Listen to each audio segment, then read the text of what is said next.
everyone, and welcome to Daily Newspaper Analysis, which is brought to you by Losico.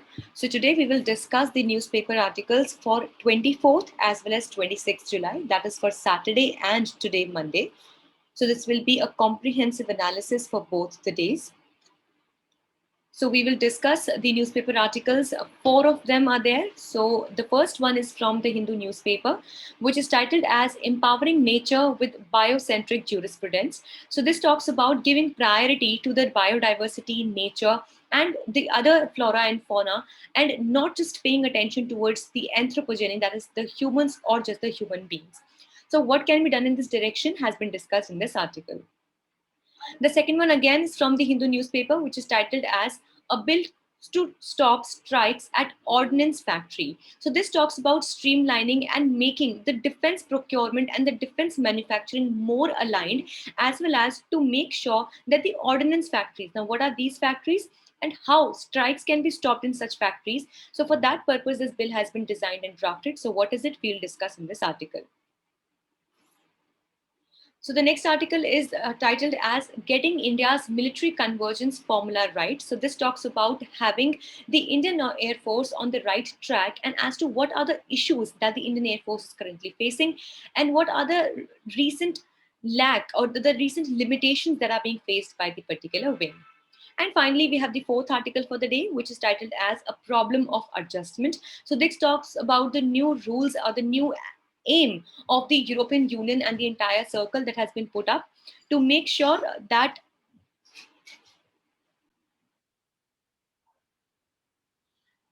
the carbon emissions are reduced with the coming times, and finally it can be reduced to zero in the coming times as well. So this newspaper analysis is brought to you by me. My name is Sheva Khan and I'm a law graduate and had completed my BA LLB law degree in the year 2019. If you wish to connect with me, you can find me on Twitter as well as LinkedIn. The links are there in the description box below. Let's see what is the multiple choice question from yesterday's discussion.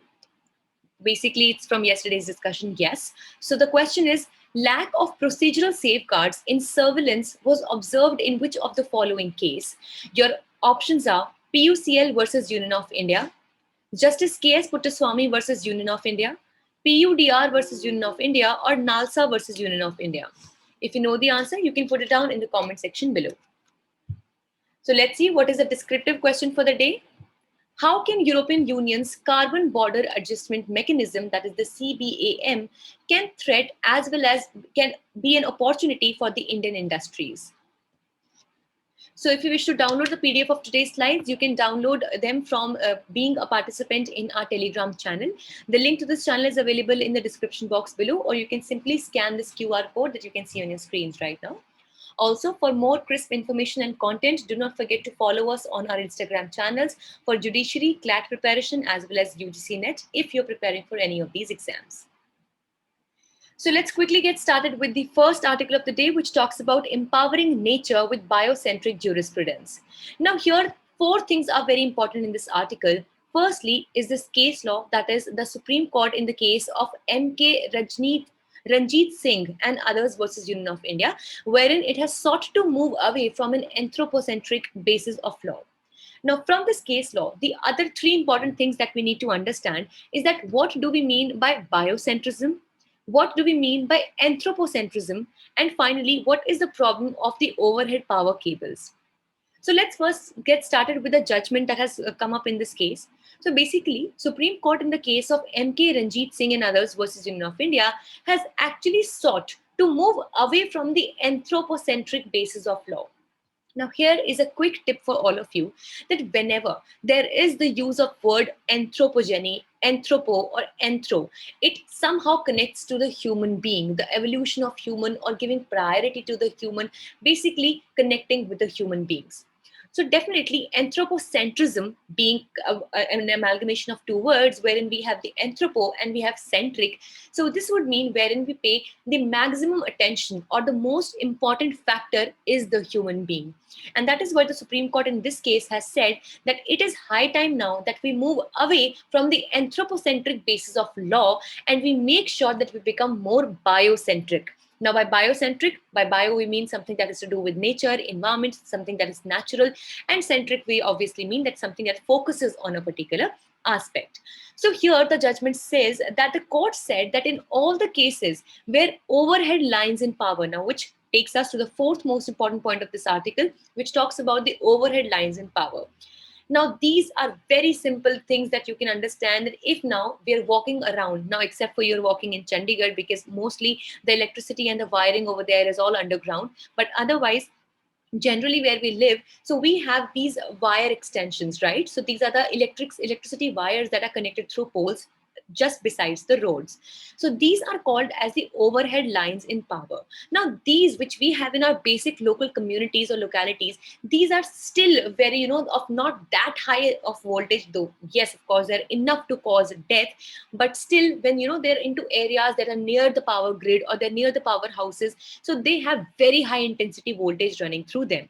So the court has said that where these overhead lines are there, these projects exist, the governments of Rajasthan and Gujarat especially shall take steps to install the bird diverters. Now these bird diverters are something that they given some rays that the birds, they are not able to move towards these power grids, and thus they can be saved from being caught up in these live wires. So it also affirmed and emphasized the biocentric value of eco-preservation. Now, again, we are talking about the eco-preservation, wherein we want to preserve and conserve and we want to safeguard our ecology and our environment. And for that, we need to become more and more biocentric, which means that we should be lesser of selfish and you should not just think about humans and our growth. Rather, we should also think about the ecology at large. So here, the overhead power cables are a threat to the life of bird species, especially the great Indian bustard, which lacks frontal vision. Now, here, one thing that we need to know about the great Indian bustard, which is one of the, very important species that is found on the sides of Rajasthan and towards the western we have Pakistan. The quality of this bird is that it lacks frontal vision, which means that it cannot really see very clearly, due to which what happens is that it is not really able to make out the difference if at all there is any wire in front of it. And there are very, very, high chances, and a lot of cases happen wherein they get caught up in these live wires and they die. And that is why we need to take steps so that we can divert these birds, especially the great Indian bustard, to not move towards these areas. Now we've already understood that what do we mean by biocentrism and anthropocentrism. So basically, as we know that anthropocentrism is opposite, to the philosophy of biocentrism, and it actually says that of all the species on the earth, humans are the most significant. All right. So this is the basic concept about the anthropocentrism. And if we know about the species in danger, so it's not just these, but even the broken wires and other things can also cause problems. Like for example, in Africa, 50 years ago, just 50 years ago, there were 4.5 lakhs lions, but now there are only 20,000 left. So can we understand that how badly are we impacting onto the lives of these, wild species? And if we understand, the IUCN list has 37,400 species that are gravely endangered. So these are birds and animals that are gravely endangered under the IUCN. So if we understand about some of the endangered species of India, there are a lot of them, like we have the Himalayan monal. So basically it's a bird also known as the pheasant. Then we have the Hulock gibbon. Then we have pygmy hog. We have the Bengal tiger. We have leopard cat, Malabar civet, Asiatic lion, wild ass, great Indian bustard, Jordan's courser. So there are a lot of birds and animals, that are under the endangered species list. And definitely we need to be more responsible towards them.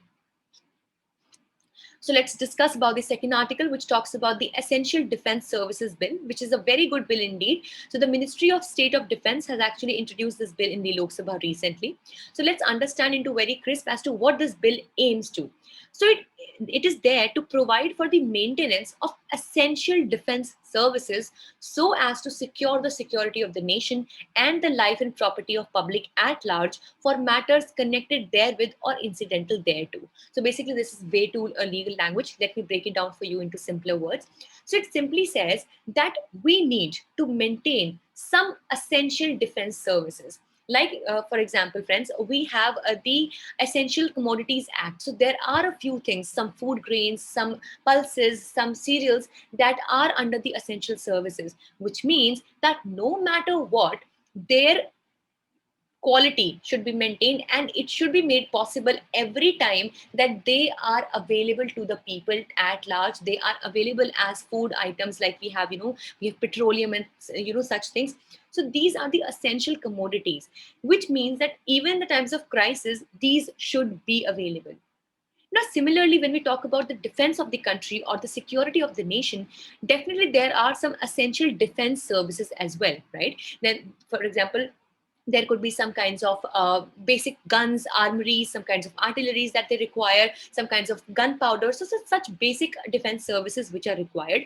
And that is why this bill says that we should make sure that we are able to prohibit the strikes and lockouts in any industrial establishment or unit that is engaged in essential defense. So if at all there is an industry or there is a unit that is engaged or that is working in making or producing such essential defense services, so it should be made sure that in no any situation any strikes or lockouts can take place over there, because obviously the impact can be very severe, and ultimately it can hamper not just that particular one industry or industrial unit, rather the security and the defense of the entire nation at large. And that is why the main objectives of this bill is to prevent the staff of the government owned ordnance factories. Now please keep it in mind that here we do not mean ordnance factories, rather we mean ordnance factories. So ordnance basically means the basic kinds of essential commodities, equipments, goods, the armories that are required for the defense purposes. So if at all there is any government owned ordnance factory, so they should not be going on strike. And currently in India we have 41 such factories. And also we should be able to ensure maintenance of the essential defense services in all established connected with defense, in all establishments connected with defense. So definitely now we understand that this bill was necessary to improve the autonomy, accountability and efficiency of the ordnance suppliers. So let's discuss the third article for the day, which talks about the Indian Air Force. This the article from today's newspaper. So this talks about the Indian Air Force and India's military convergence. So recently what has happened is that the Indian Air Force Air Chief Marshal RKS Bhadoria has recently given a rebuttal to the Chief of Defence Staff General Bipin Rawat's description of the Indian Air Force as a supporting arm in an interview. And basically it says that it is not just a supporting arm, rather it has a very, very important role to play. And also, this has also pointed out that what are the basic requirements or the limitations that the Indian Air Force is facing at the current situation. So currently, the issues are that they are 25% short on the fighter squadrons, pan service shortage of about 400 pilots, and approximately 10% of their authorized strength is not there. And this will actually affect credibility to deter the adversary. So in the times of emergencies, definitely if there is any shortage of the pilots or any kinds of Air Force fighter jets, so definitely this would show up in the times of emergencies. Now, this article also talks about some solutions that can be taken in this regard. So, common understanding should be there of the basic small nuances, the basic small details of the military air power, and thus it should be taken very carefully. Second, the confidence needs to be developed that rightly staffed apex joint organizations can draw up professional operational plans for air power as well, and that is why professional education is something that they need more in this direction. And finally, we need to synergize. Now, by synergizing here, we mean that by following the sequence of written concepts, refinement through consultation, simulation or tabletop wargaming, field evaluation, as well as analysis. So when it comes to even theory, practical, learning skills, education, professional education, all of these things should be brought together, and the people or the staff that is working in the Indian Air Force should be made to synergize with all this kind of energy and also all these kinds of learnings as well. So with this, let's discuss the last article for the day, which talks about the European Union law and the Indian adjustments. So recently, the European Union has introduced a new legislation which is called as Fit for 55. So it aims to cut its greenhouse gas emissions by 55% by 2030 and also to become net zero by 2050. And that is why it says Fit for 55, which means that its greenhouse gas emissions would be reduced by 55% by the coming time of 2030. So let's understand about this legislation in a greater detail. So it opens actually new markets for the Indian industry. Like as we know that currently also Indian industry is exploring significantly in the electric vehicles, because now even India wants to develop clean and green energy. And that is why we are also focusing on bringing more and more electric vehicles, at least 30% of the electric vehicles to be amongst the total transport system by the time of 2030. So definitely this will open new market for the Indian industry, because since if European Union also wants to become, net zero emission countries, or even they want to reduce their greenhouse gas emissions, so definitely India can be a good supplier of these electric vehicles. However, it also introduces a potentially adverse policy called the Carbon Border Adjustment Mechanism. So basically, this is the CBAM. So let's understand about it. So the Carbon Border Adjustment Mechanism will require the foreign producers to pay for the carbon emitted while manufacturing their products. Now, what will happen is that many a times what happens is that those products that might seem very much valuable or value for money at the global level, but when we try to introspect into the details of their manufacturing, it is found out that they actually emitted so much of carbon and other kinds of greenhouse gases into the environment that actually maybe economically they are quite cheap, but ecologically they were very, very expensive. So basically, this initiative of the CBAM, which is the Carbon Border Adjustment Mechanism, will actually adjust the carbon or the greenhouse gases emitted in the manufacturing of such kinds of products. And now the foreign producers would be required to pay for the carbon that they have emitted while they were manufacturing their particular product, in order to discourage the consumers from buying carbon intensive products. So definitely what will happen is that now if they will have to pay for the carbon emission that they're doing for manufacturing a particular product, so ultimately the price of that product in the global market will also increase, because currently they do not really have to pay for the kind of emission that they're doing. But if at all they are required to do so, so the product price will also increase, and thus the buyers will not be incentivized to buy this particular product in the international market. And that is why what will happen is that in the long run, such car products that are more carbon intensive, which means that actually require more emission of greenhouse gases for their manufacturing, they will be discouraged, and thus the buyers will not buy them, and thus the producers would not want to produce them. So this adjustment will be applied to energy intensive products like iron and steel, aluminium, cement, fertilizer, electricity, etc., that actually require a lot of energy and carbon emission for their manufacturing. So let's understand that what would be the effect on India. So India is Europe's third largest trading partner, and it does not have its own carbon tax or cap. And thus there is a good chance that India might lose approximately 1 to 1.7 billion dollars of exports of energy intensive products, because when it comes to cement, steel, etc., so India also is a good exporter of such things which are very much energy intensive, which means that in the ultimate thing, when we are trying to adjust the carbon, they would not be very globally competitive. So specifically here we're talking about the steel and aluminium. So in this regard, what should India actually do? India should enter clean technology partnerships with European industries to enhance competitiveness of its high-tech stainless or alloy products. So definitely, if we have the raw materials, what all we need to do is that we need to have better technologies, cleaner technologies. Like for example, we recently have had the green hydrogen plant in Mathura. So such things should be done wherein we can procure better products at lesser ecological costs. Secondly, Indian companies should invest in more renewable electricity and energy efficiency. Like for example, we have the solar power. So in India now we have also we are also thinking about manufacturing the photovoltaic cells and the solar panels in the country itself, so that the solar power can become a more sustainable renewable source of energy.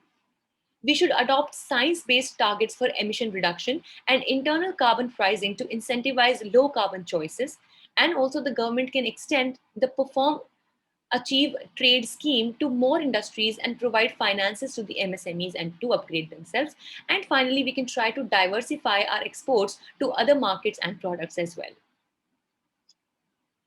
So this was all for the day. We hope it was a good and informative session for you all.